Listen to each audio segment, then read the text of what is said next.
Pernah nggak sih kamu udah kerja keras banget, hasilnya malah diambil gitu aja sama orang lain, tepat di depan mata?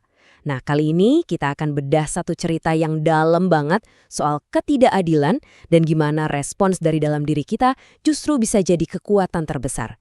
Ini adalah kisah tentang iman, kesabaran, dan kepercayaan. Coba deh ingat-ingat lagi, pernah nggak kamu ngalamin hal kayak gitu? Kamu udah curahin semua tenaga, pikiran, waktu buat sebuah proyek, tahu-tahu ada orang lain yang dapat semua pujiannya. Rasa sakitnya ketidakadilan itu. Nah, itulah yang bakal kita selami bareng-bareng lewat cerita hari ini.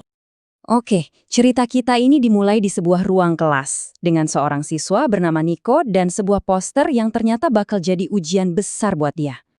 Kenalan dulu yuk sama Niko. Dia ini tipe murid yang mungkin kita semua kenal ya. Rajin, selalu datang pagi, duduknya di depan, dan kalau ada temen yang butuh bantuan, dia pasti bantu. Singkatnya, dia anak yang baik banget. Jadi, ceritanya sekolah Niko lagi ngadain lomba poster. Temanya tentang lingkungan. Ini proyek kelompok, dan Niko benar-benar totalitas banget. Dia gambar pohon yang gede dan rindang. Tulis pesannya dengan jelas, terus diwarnain dengan super teliti. Pokoknya dia dan kelompoknya kerja keras banget buat poster ini. Tapi ya, namanya juga cerita, nggak selamanya mulus kan? Ada satu momen yang bakal ngerubah semuanya. Semua kerja keras udah selesai, poster udah jadi, dan sekarang tiba waktunya hari penilaian. Niko udah pede banget, tapi kemudian dia lihat sesuatu yang benar-benar bikin gak percaya. Niko langsung kaget. Di depan kelas, teman sekelasnya, Darel, lagi presentasiin poster yang kok sama persis kayak punya dia.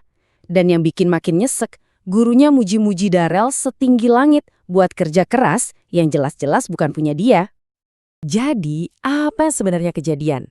Gini, Darel ini ternyata diam-diam moto poster Niko, terus dia cetak, dan dia akuin itu sebagai hasil kerja kelompoknya. Bener-bener penipuan terang-terangan. Nah, disinilah ceritanya jadi lebih dari sekedar insiden rebutan poster di sekolah. Fokus kita sekarang pindah ke dalam diri Niko. Karena gimana cara dia merespon ketidakadilan ini, itu dia inti pelajarannya. Coba bayangin jadi Niko. Pasti rasanya sesek banget di dada kan? Semua emosi campur aduk, marah, kecewa, pengen teriak, itu nggak adil, semuanya numpuk di dalam. Wajar banget kan, reaksi yang sangat manusiawi. Tapi pas lagi di puncak-puncaknya emosi, tiba-tiba ada suara lain di dalam dirinya. Sebuah ingatan, sebuah pelajaran dari ibunya yang mengubah segalanya. Ayat ini tiba-tiba jadi kayak jangkar buat Niko di tengah badai emosinya.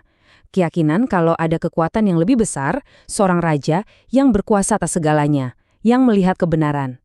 Ingatan inilah yang langsung meredam amarahnya dan mengubah cara pandangnya saat itu juga. Jadi, bukannya meledak dan marah-marah, Niko justru milih jalan yang lain. Dia ambil napas dalam-dalam, lalu berdoa. Dia serahin situasinya, minta kekuatan dan kesabaran, percaya kalau kebenaran pada akhirnya akan diungkapkan oleh Dia yang lebih berkuasa. Jadi, apa yang terjadi setelah Niko memilih buat sabar? Yuk kita lihat gimana kepercayaannya itu akhirnya membuahkan hasil dan gimana kebenaran mulai terbuka satu persatu. Kebenaran itu seringkali punya jalannya sendiri buat terungkap. Nah, gurunya ini bijaksana. Dia minta setiap kelompok buat nunjukin sketsa awal poster mereka.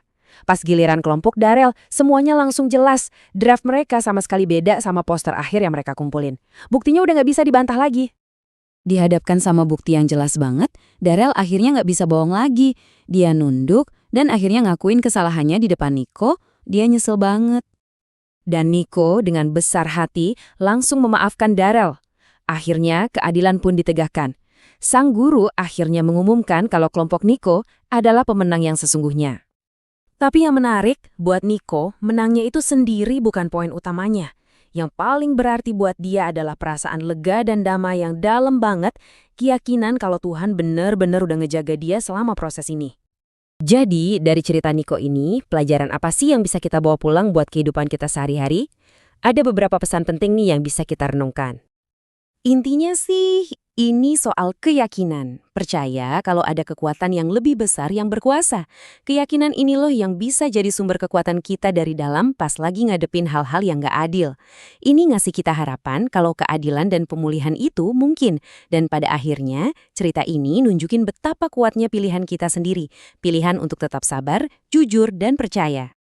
Kisah Niko ini jadi bikin kita nanya ke diri sendiri ya, kalau dunia rasanya nggak adil, atau pas kita lagi dihadapkan sama tantangan berat, kita biasanya lari kemana? Kekuatan apa yang jadi andalan kita?